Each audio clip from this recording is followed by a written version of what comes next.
today I'm joined by Tyler Heidt. So, Tyler, thanks for your time. Yeah, thanks for having me. Appreciate it. Problems. Hometown Saskatoon, is that right? Yeah. So, how would you describe Saskatoon? For me, I always tell people I love where I'm from. I'm very proud of Saskatchewan and Saskatoon. It's kind of the central to western part of Canada. There's lots of stuff out there as far as landscape. You've got a lot of farmland, which is kind of what Saskatchewan's known for, and then in the northern part of Saskatchewan, it gets really nice with a lot of lakes and everything like that, and lots of good fishing and camping. And yeah, Saskatoon itself it's a nice city. It's not too big. There's only about 300,000 people that live there, but it's got everything you need. It's a really nice city with a river going through there, and that's where all my family's from, so it's home for me.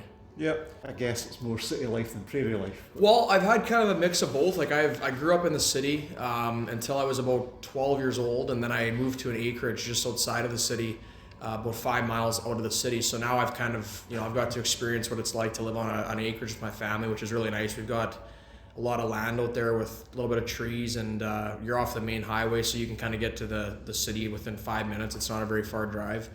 And then my dad actually and grandpa have farmed their whole life too. So there's about 2 hours outside of Saskatoon. We have a bunch of farmland, and that's kind of where I've spent a lot of my younger years in the summer, just the odd time helping out and learning a little bit of stuff. And I always enjoy being out there. I'm actually, when I get home, it's one of the first things I'll be doing is going out there for a week or two to help my dad start seeding. And so yeah, I really like Saskatchewan that way. It's got kind of everything you need, and then like I said, with lakes and stuff, like it's so beautiful up in northern Saskatchewan. There's got the Saskatchewan's actually, it's kind of crazy. There's over 100,000 lakes within our province, which is kind of a cool little thing that not many people know. So there's a lot of stuff to do out there. Yep. It's obviously got a pretty famous hockey son, if you want to call him that, Mr. Hockey. Yeah.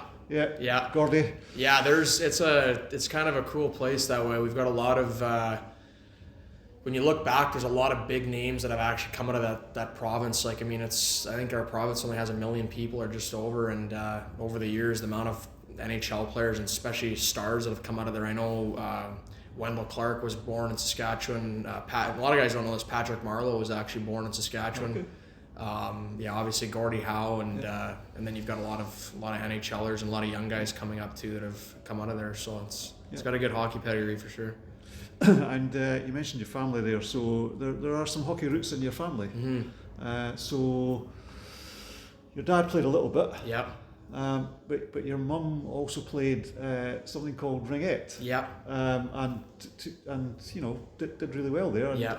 I didn't really know very much about ringette. So how would you describe ringette to somebody who doesn't know the sport? Yeah. So it's in some ways very similar to hockey. It's just instead of using a hockey puck, it's a rubber ring with a kind of like a donut looking rubber ring, and then you've got your stick with no blade on it. It's just like the shaft of a stick, and then basically, you carry the ring around the ice, and you've got all the same structures as a hockey team. You've got 5 and 5 on the ice with a goalie, and there's a little bit of different rules as far as offsides. I think you can actually have everybody down the other side of the ice while you pass it across the blue line. It's a little bit different that way, but then in the zone, it's very similar too. You got a lot of just different plays, and it's a lot of, it comes down to being able to skate and being tough on the ring. And my mom played hockey as well, so she did play hockey lots. And I'm very proud. She actually represented Team Canada for a little bit there. And at the time when she played hockey, it wasn't really as big of a thing for women back then, so she didn't have really the opportunity to pursue it professionally. But I always asked her that question, and she kind of always said if she would have done that, she probably wouldn't have had a family maybe. And so that's the one thing she always said. But I mean, I think if that at the time there'd have been, what it is now for the girls, I think it'd have been amazing for her. She definitely would have had a chance to be a big name in hockey, I think. And then my dad was, he was a very good hockey player growing up too. I've talked to a lot of people, and he had struggles with injuries and stuff like that when he was in junior. But at the time when he was 16 years old, he went to the WHL for the Spokane Chiefs. He went to their camp. Which at that time, I mean, there's only, my dad always told me how many 16-year-olds played in the league, and that was very, very rare. So for a 16-year-old to go into camp with, up to guys that are up to 20 years old, and him, at the time he did very well at camp there and stuff. And he was definitely a little different style player than me and my brother. I think he was definitely a guy you wouldn't want to mess with on the ice. And I've heard a lot of stories from guys when he was younger. He was definitely kind of a guy you wouldn't want to mess with. But no, he always taught us so much growing up from his experiences. And I'm very proud of both my parents. It's kind of how they got us into hockey and stuff like that. So and an uncle also who made the NHL despite not being drafted, which is always quite an achievement. Yeah, that's actually my cousin. That's my first cousin, okay. And I don't know why it says it's my uncle, but on that online there, I don't know why it says that, but he's my first cousin, and very cool too. He was an amazing hockey player, and just kind of recently retired from playing professionally. He was over in Finland for a while and then Switzerland, and he was undrafted in the WHL, where he ended up having a very good career there for the Saskatoon Blades, and then he went over to the American League. He ended up winning a Calder Cup as a captain for the American League team. He had a very good career in the AHL, and then had a great career. He played with Austin Matthews at the end of his career in Switzerland, and he was from a lot of guys I've heard, not just because he's my cousin, but from people that have talked about it out of Saskatchewan. He's one of the best players that's ever come out of there for his age. Well, his age for sure he is, but just even in general with guys that say, the guy that never had a long career in the NHL, it was amazing for kind of the player he was. He should almost had even had more of a career in the NHL, I think. So. And of course you have an older sister, and she's played university hockey, and you've got a younger brother. Yeah. Is he any good? Yeah. No, it's been kind of cool. We've had my sister as a really good player too. She was very feisty and good skater, and she played for the midget AAA team in Prince Albert, which is in the northern part of Saskatchewan, and had a very good time there. And then she went over to the University of Saskatchewan Huskies and had a lot of good games. She played there as well, and kind of run into a little bit of a tough situation with the people they had and the coaches there. They didn't really, I don't give her an opportunity, and I'm not afraid to say that. It's definitely something that I wish she'd had a little more opportunity there. She was put in a tough spot, but she did as best she could with it, and she had a really good career too. And then my brother, obviously he's been doing well. I'm very proud of him. He's kind of ever since he's been young, he's always been a very hardworking kid and just loved the game of hockey. And me and him have been able to lean on each other a lot, especially as we've gotten older. He's been huge for me, and I try my best to help him with things that I've kind of learned and stuff that maybe I wish I would have done differently, just to give him a bit of advice and guidance. And I'm very, very proud of him. He's still doing well and has a great career ahead of him. Yeah, so he was drafted sort of second round by the Minnesota Wild. So were you guys along for the draft? Yeah, we were there. It was in Nashville, and it was a fun time with our family. It was kind of a good way. We had a lot of people that came with us as well, and it was always it's a cool experience looking back. That day and stuff was a little stressful in the time, and it wasn't really maybe the way we kind of pictured it to go, but at the end of the day it was, it is what it is, and very happy for him now. He kind of has his team to work with, and it's kind of where he has to he communicates with them and has things he needs to work on in his game, and it's nice he can kind of stick to one team and worry about that now instead of having to worry about the draft can be a very stressful thing. I know I've never went through it, but I can't imagine, especially just even for all of us family, to watch him and stuff like that. It's definitely a stressful time, but you just have to enjoy it. So taking you back to your kind of very formative years playing the game, you played outdoor rinks for sure. Yeah, that's where I grew up. Yeah, I absolutely, that's probably the best memories I've ever had playing hockey, is just being a young kid. And you always hear stories of, people talking about when they're younger and stuff, but I truly mean, it is the best time when you're young, just being able to play in Saskatchewan. And it's like that anywhere in Canada, really, where you've got the wintertime with the outdoor rinks. And I was very lucky. My dad always built a rink when I lived in the city. He had a rink that was in the backyard where our garden was, and we had a nice big fence around the outside, and then he'd build walls and stuff. And my brother and I, we had a heated, basically a heated shack that we got dressed under.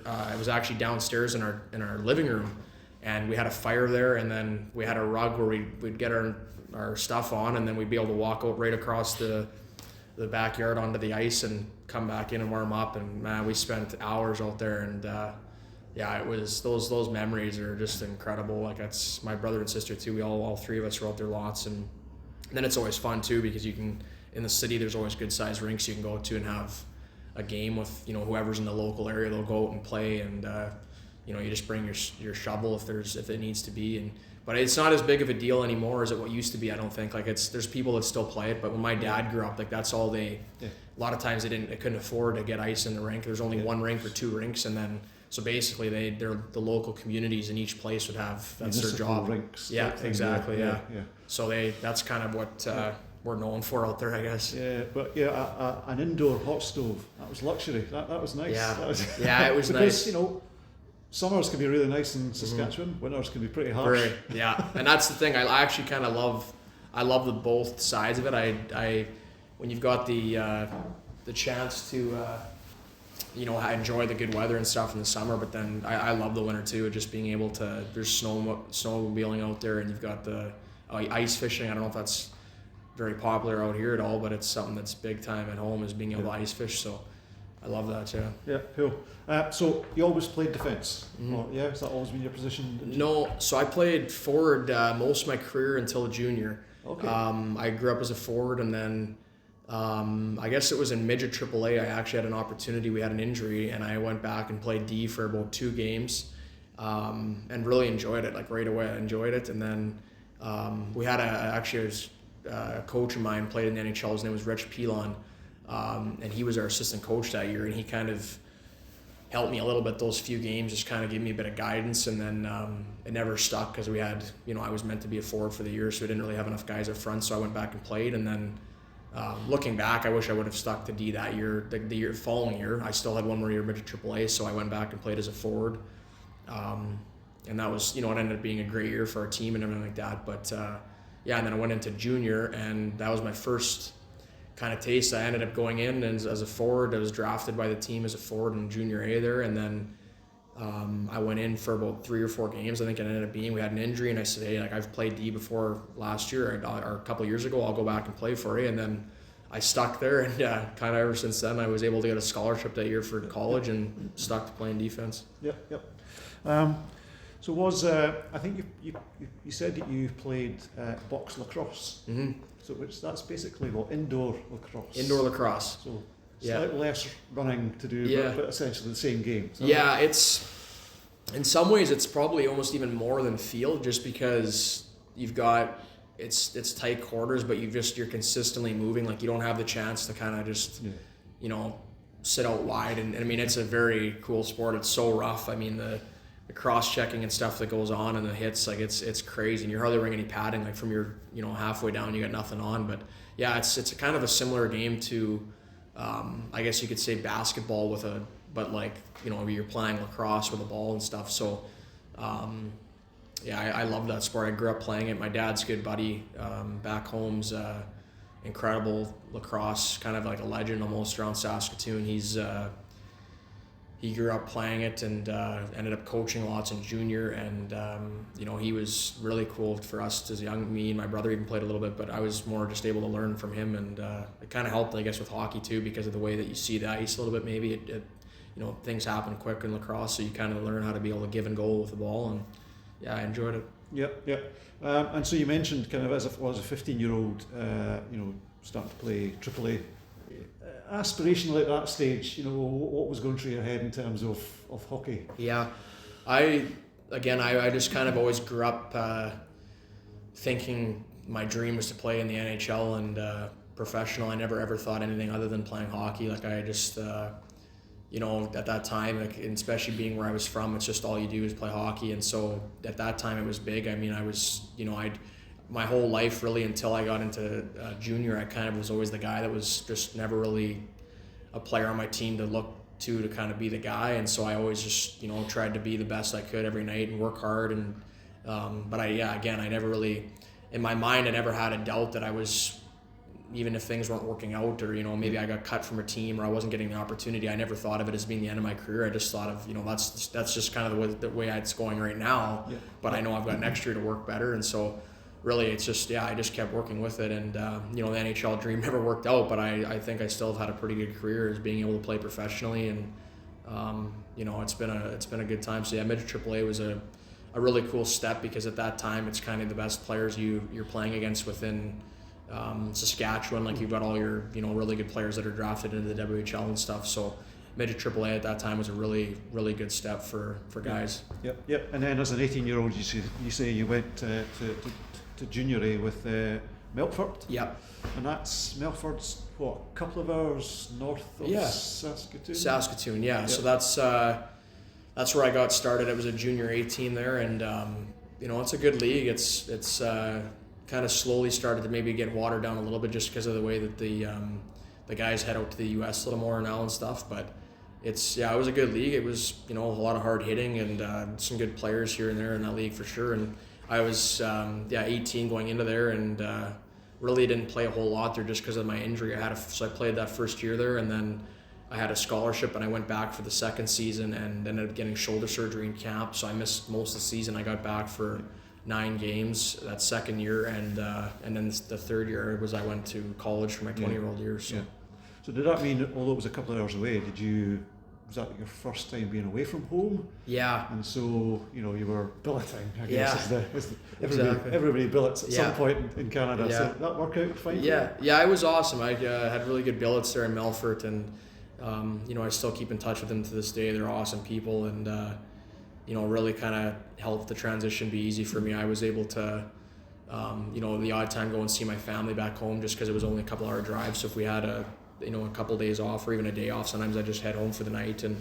But as far as being in Melfort there, my family was always able to come watch, and they were amazing. They always traveled and seen me play. No matter where I really played in the league, it was always there. And then my billets and stuff too, like I said, were awesome. I had a good billet brother, Carson Albrecht was his name, who was a good guy to live with. He was really nice, and it was at the time, you kind of look at it and you're a little bit homesick here and there just because it's your first time. But looking back, it was honestly such an amazing experience. I wish I would have kind of soaked it in a little more. It happened so quickly, and like I said, I had a short season that second year, and it went by so quick that to this day I kind of regret it. I wish I'd have been able to even have another, like that second year, been able to play more, just because it was so fun playing junior when you have nothing to worry about. You're not in school. You're not, you don't have to pay the bills or anything like that. So you're kind of just enjoying playing hockey. Yeah.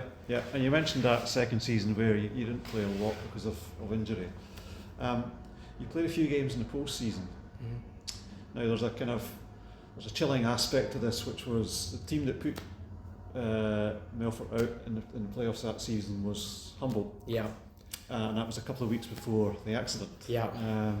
How did that impact you and the guys, the community basically? Mm-hmm. Yeah, it was looking back, such a crazy and obviously sad time for a lot of people around the world that know anything about hockey, or maybe just know of the story itself. And it hit so close to home. I was good friends with a lot of guys in that team, and unfortunately some of them passed away. Some of them ended up making it out and having still a great life now, which is very nice to see.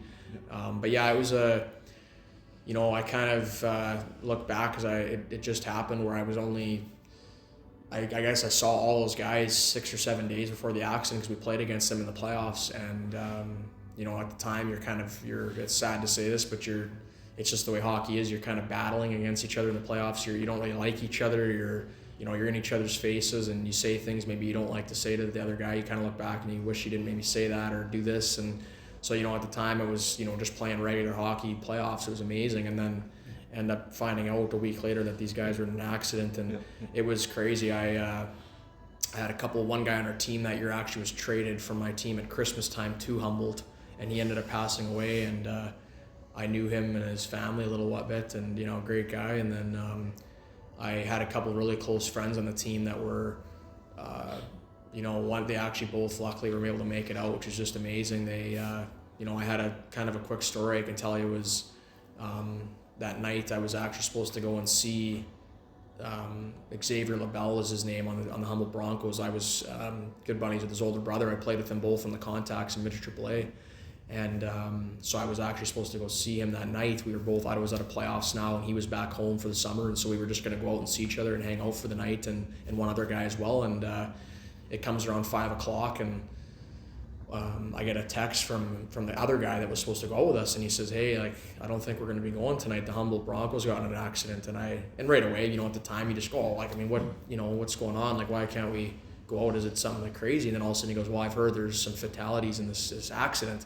And then right away, I mean, I know that, you know, Isaac, the other guy we were supposed to go with, his younger brother's on the team, and right away, I mean, that's the first thing that comes to mind is, oh my gosh, is it Xavier? And so I end up going over to their house that night, and just being there with the family, all the family's there, and at the time, nobody knows what's going on. They don't know anything from the police or anything like that, whether who's alive and yet, and then it starts coming out, and you know, it was so sad. At the end of the night, we find out that, at least we thought, Xavier was passed away, and it ends up finding out 2 days later that Xavier was actually alive.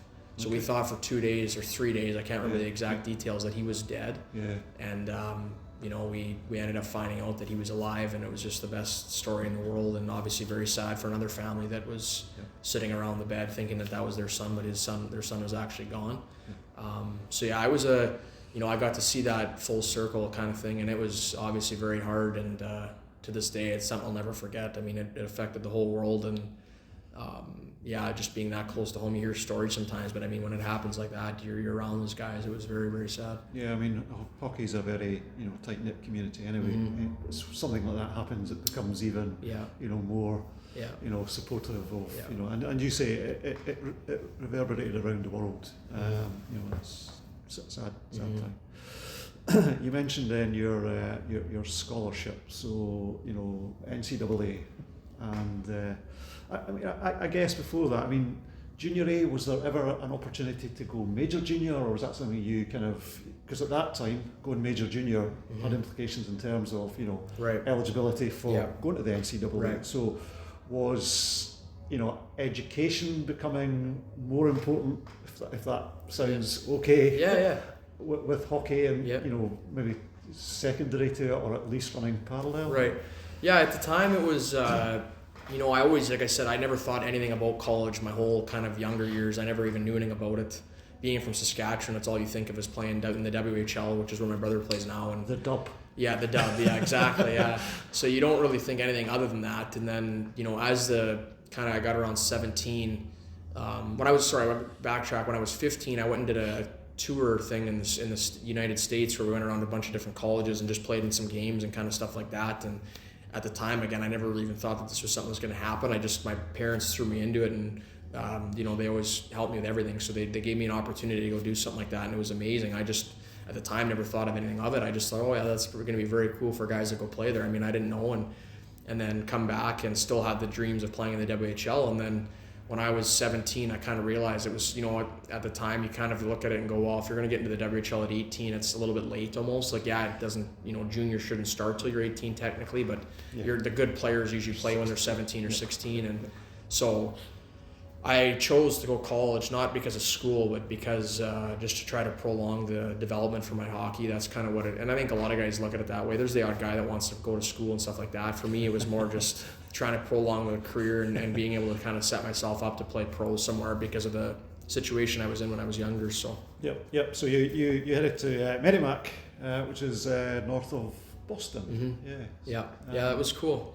So student life then. Yeah. How did that go for you? It was fun. I mean, we had you know, very cool. That first year was a lot of learning, and just, I mean, you get thrown into something completely different you've never seen before. You've got so much going on in a day in college. Like, you've got, obviously you're taking university classes for the first time. You've got, you know, you're away quite a ways from home now. You know, I'm across the whole continent basically. And then, you know, you've got obviously the hockey. I mean, it's crazy. It's treated like a professional at 18, 19 years old. Some guys are there. I mean, I was, I guess, 19 when I got there, but it's crazy. Like, you've got training in the morning, you're working out, and then you've got a practice in the afternoon, and and then you've got 4 classes during the day as well. So you usually leave your dorm at 7:30 in the morning, and you're not home till 7 or 8 at night, and that's kind of what your days looked like. And then the weekends you always played, and yeah, it was a very, very cool time. But at the same time, it got a little bit draining sometimes. You're exhausted after a season because you really never had a day off. You had the odd Sunday off, and that was about it. And but yeah, I mean, as the years went on, I kind of, looking back, wish I would have maybe done something differently there too. I wish I would have maybe went to some other school kind of after my second year. It wasn't getting the opportunity anymore there, and I just at the time kept telling myself, you're going to get through it, just keep working hard. But I probably should have set myself up differently for the third season, which is when COVID actually happened.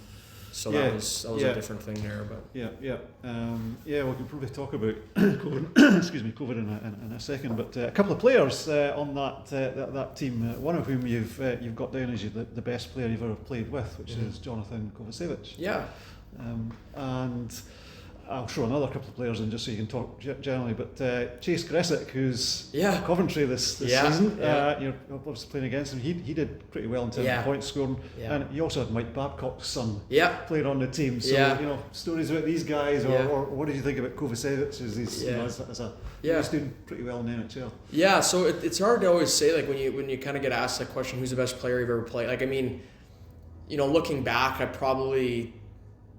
there's guys like my good buddy Cole Lind. I played with him in midget AAA. He's probably one of the most skilled players I've ever played with. Like, as far as he's played some games in the NHL, and he's in the American League right now doing really well. He's had a great career there so far. And so, I mean, when you look at it like, best player I've ever played with, I don't know. I mean, it's hard kind of to answer that. Jonathan Kovacevic, the reason he comes to my mind is just kind of the way he, the way he approached the game. And it was obviously in his older years now. It wasn't like he was playing midget AAA with him. Like, if this was getting close to being in professional where you're playing Division I there, and he was just a very steady big defenseman who every day he just approached it like a professional, and you could kind of see that. And then obviously as the years went on, he progressed, and now he's a full-time NHL defenseman and doing well. And so, I mean, he was a guy that just, I can't really speak enough good things about him. He was a great guy, and he was a very smart guy. He had a 4.0 in engineering in college, and still managed to sign an NHL contract a year, and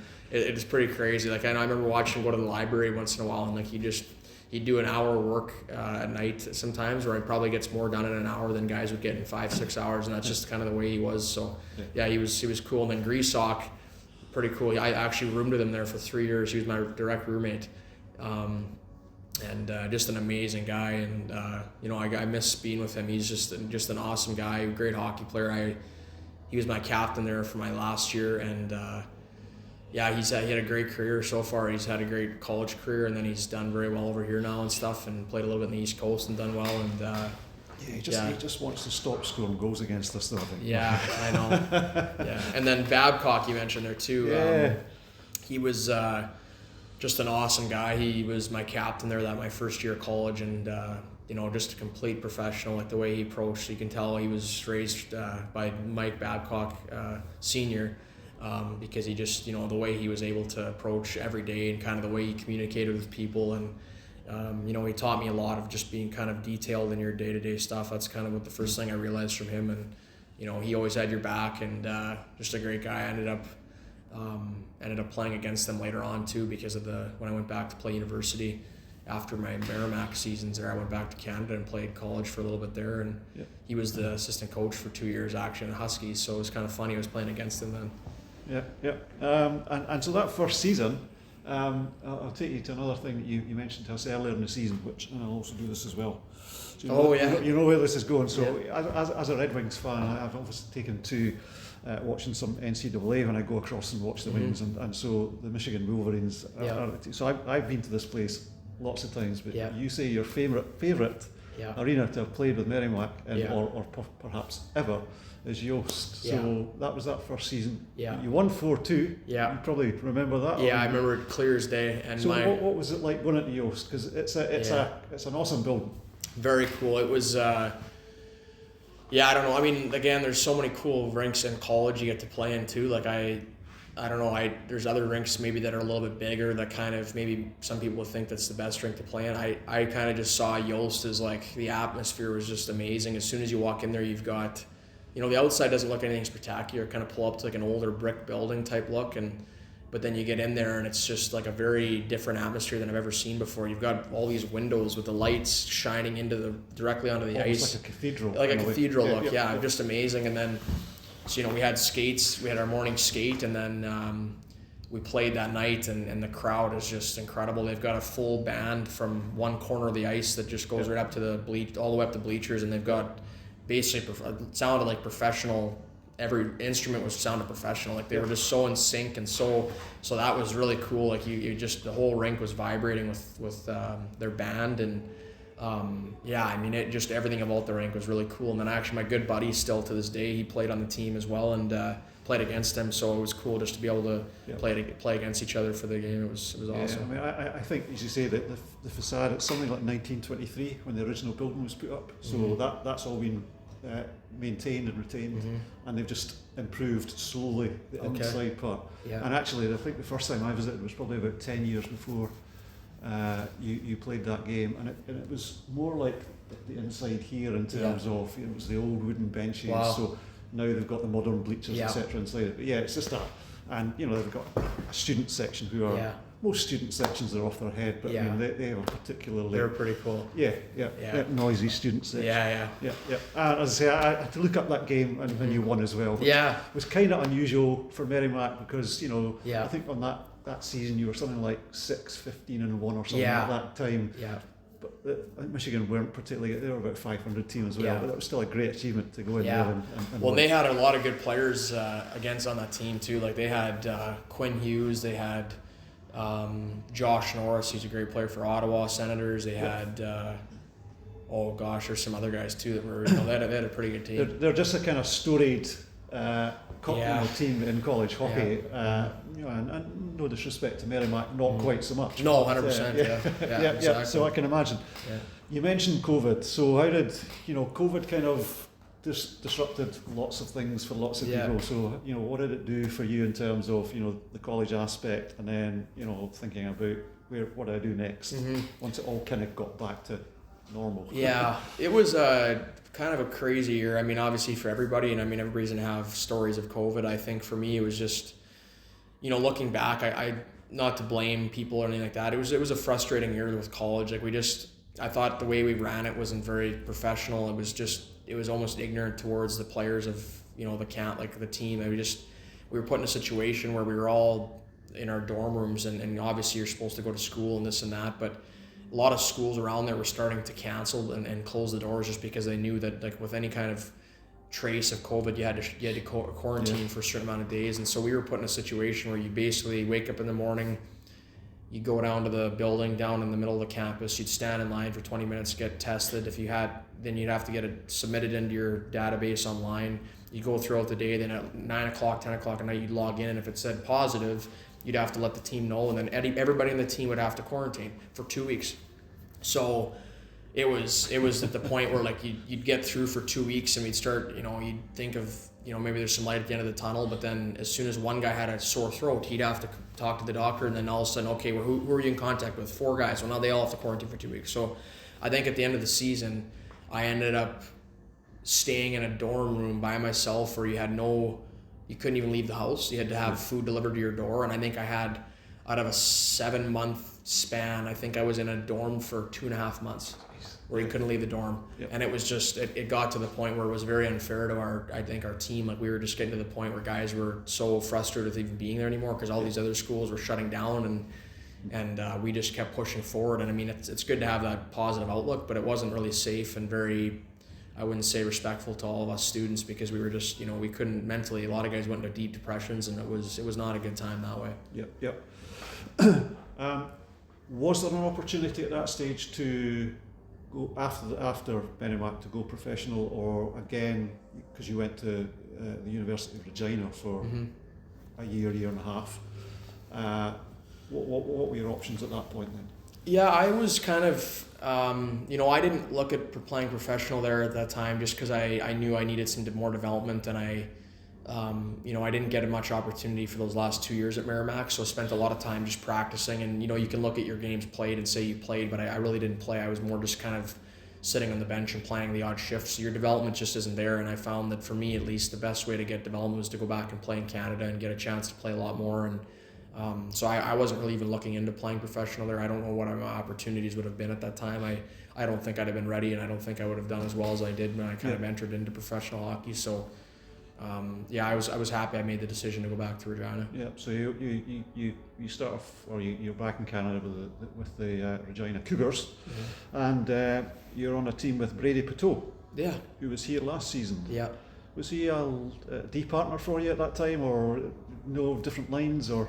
Yeah, I'm trying to look back. I don't think we really played together that much, and I don't think we did. But yeah, he was just an awesome guy. I love that guy, and great player, great teammate. He's just one of those guys you kind of love having on your team. He works hard every day, and just an awesome guy in the dressing room. And he was really nice to have there because we had a good decor back in Regina. There had a couple players there as well that were, just guys that were fun to be around and good teammates, and then good players. So I don't really recall playing with Poots, but we were always together, practicing and stuff like that, and just playing hard together. So I really enjoyed playing with them. And that second season, excuse me, with the Cougars, which is the most assists for over 20 years. So you were getting obviously a lot of power play time. You mentioned about going back and getting further development. Was that an aspect that you saw, starting now to develop in your game, or was it still something you thought had always been in your game? Yeah, I think I always thought. I knew it was always in my game. I just, I needed that opportunity, and so I kind of, I was, thankful that I had the opportunity when I got back. My coach there was, gave me the opportunity, and from there I thought I did well with it. I tried my best every time to be able to, take advantage of the opportunity and run with it. And it was a great time to be able to play lots. And obviously I wish we kind of would have had a better run there with the team. We lost out in the playoffs. I got injured got injured in the first game of the playoffs when we got into it, and that wasn't great. But and then the second year as well, we had a decent run in the playoffs, or getting into the playoffs. So we had a decent team that year. We just couldn't figure it out in playoffs. But overall I was very happy to be able to go back there. It made hockey fun again. It was when you're not playing, it's not, especially at that level, like you're playing college, like you're not, it's not like you're in the NHL where you've got an established career where you can sacrifice not playing much. When you're kind of trying to develop and stuff like that as a younger guy, you need to play. And for me, it was just, I knew if I stuck around in college and in the States, it wasn't going to happen. So I needed to go back to Canada, and I was happy to be able to get an opportunity there. Yeah, so a lot, with your points tally, and you also made the Canada West second All-Star team as well. I guess that would have got you some sort of recognition out there in terms of making the next step, which was to go professionally. And March 2023, Reading Royals. Yeah. So you stepped up.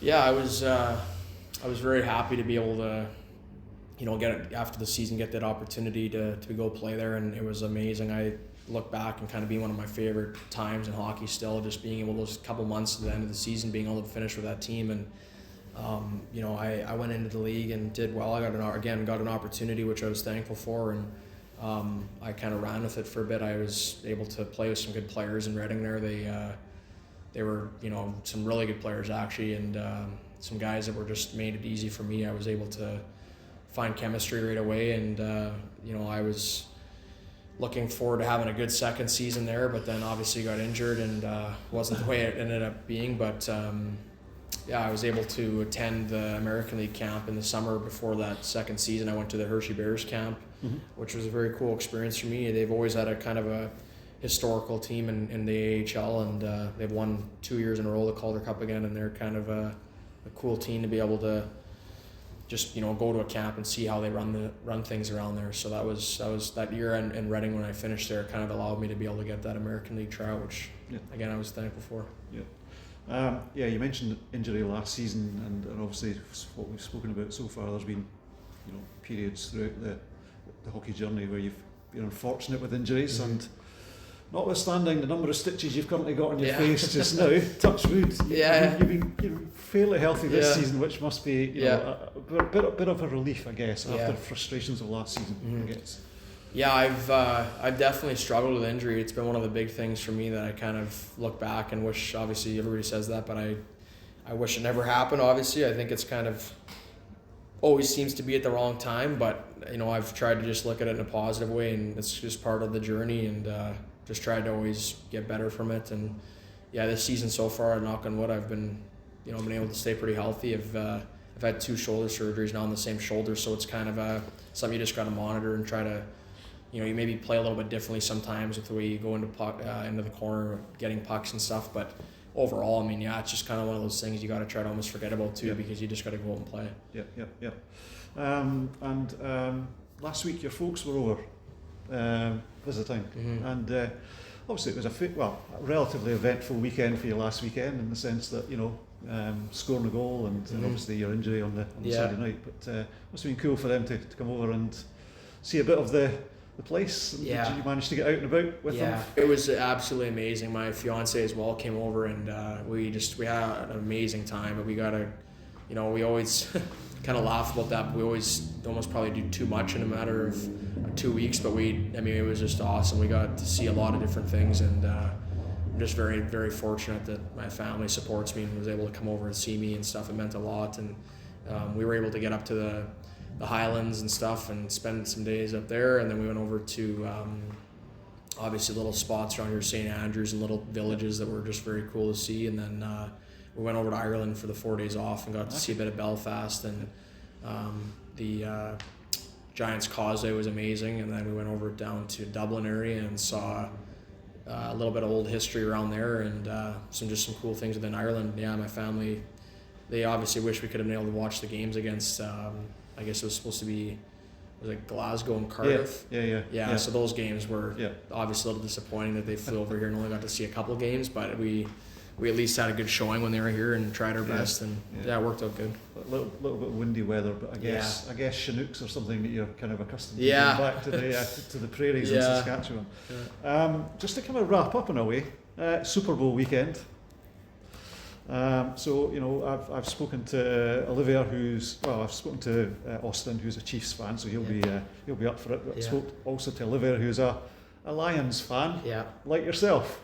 I'm you changing? I don't know if I'm really a favorite of team. Like, I kind of I recently have liked the Lions too, just because of the kind of the culture change they've had around there with the coach and stuff. I just find they're kind of a contagious team to cheer for, the way that they play and the passion that coach has. And but again, I mean, it's I don't really know. I actually probably would love to see Patrick Mahomes win it again. I think it'd be pretty cool to see a guy win it 3 times in a row and just kind of set his mark in history. And then obviously, like, Philadelphia's had a pretty cool team this year with Barkley and stuff too. So I don't know. I mean, I'm not really a diehard, but I love watching. It's just not that I'm a diehard fan of either team. I think Mahomes it'd be cool to see him win a 3rd, even though I'd love to see Philadelphia win it too. But see, I would have thought you were more a Rough Riders fan. I was gonna say that's kind of what I grew up watching. So I didn't really get to cheer for a team until recently. The last 4 or 5 years, I've started watching the NFL. But the Riders are,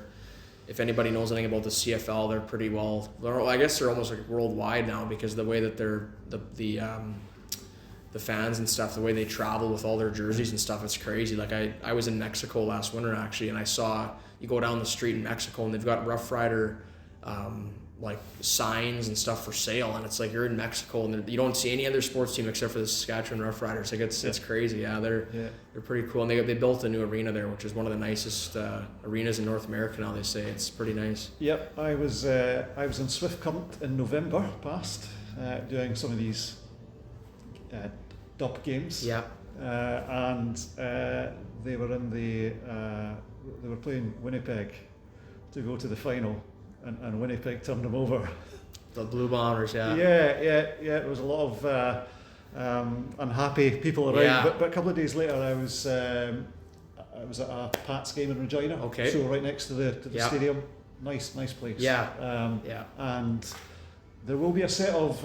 I was over with a friend. There will be a set of mittens. Okay.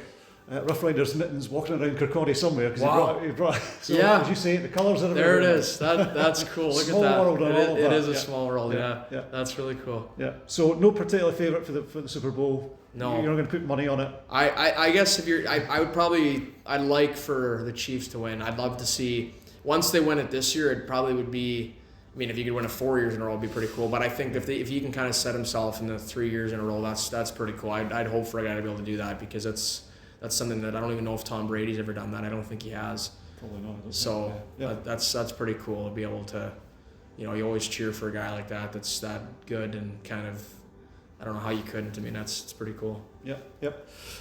Tyler, thanks very much for your time and good luck for this weekend and the rest of the season. Yeah, thanks for having me. I really appreciate it. Thank you. Cheers.